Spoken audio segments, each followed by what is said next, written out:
For now, we shift to Canada, a country that's home to one of the largest Indian diasporas, yet doesn't quite share the same diplomatic warmth with New Delhi. Canada seemingly wants to fix this. Their foreign minister is in New Delhi for a two-day visit. Her name is Melanie Joly. She met her Indian counterpart, Dr. S. Jaishankar, on Monday. They discussed boosting bilateral ties, including trade and investment. A trade pact is in the works. They push for that too. They discussed a whole lot of things: developments in India's neighborhood, the situation in Ukraine, cooperation at the United Nations, and what have you. The Canadian minister will be visiting India thrice this year. This is the first visit. The other two will be during the G20 summit. India is hosting it this year, the G20 summit later this year. So what's the purpose of this advance visit? To mend ties with India. Why? Because Canada has finally come to see India as a vital part of its plan. The plan to take on China in the Indo-Pacific, or to contain it at the very least. But first, let's discuss why India-Canada ties went off track in the first place. It's Prime Minister Justin Trudeau's brand of politics. What about it?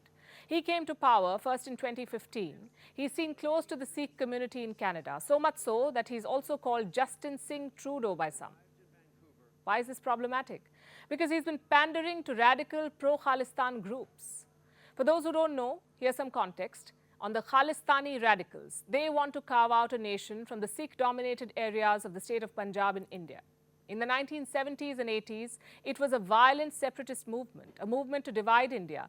New Delhi buried it long back. It banned pro-Khalistani organizations, but many found refuge in Canada, and under Justin Trudeau, they have flourished. Because for Trudeau, this is a key vote bank. Sikhs currently account for around 1.4% of Canada's population, which is about 500,000 people. Politically, they're a force to reckon with. Sample this. In the last election, 18 Sikhs were voted to the Canadian Parliament, 1-8. 4 of them made it to Trudeau's cabinet. This was in 2019. Clearly, Sikhs are important to Trudeau's politics, even if they're radical, even if this hurts Canada's relationship with India. I'll give you a recent example. There's a group called Sikhs for Justice. It's a separatist group. Recently, it held a referendum for creating Khalistan. India strongly protested. It urged Justin Trudeau to ban these groups, but Trudeau did not budge. He allowed the referendum to be held.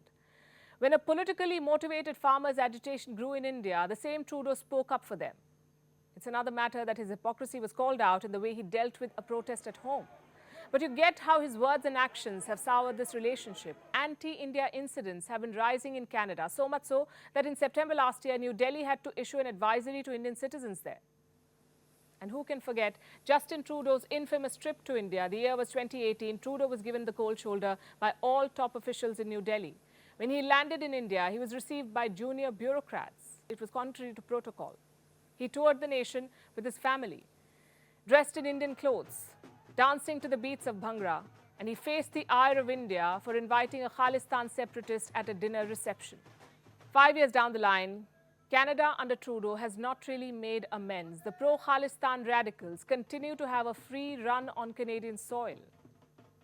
Remember the farmers' protest? Trudeau had said that Canada will be there to quote-unquote defend the rights of peaceful protesters. But what about the rights of Indians on Canadian soil? Will his government defend them against the Khalistanis, against the attacks that they face? Here's hoping this outreach to India will be followed by some serious course correction at home.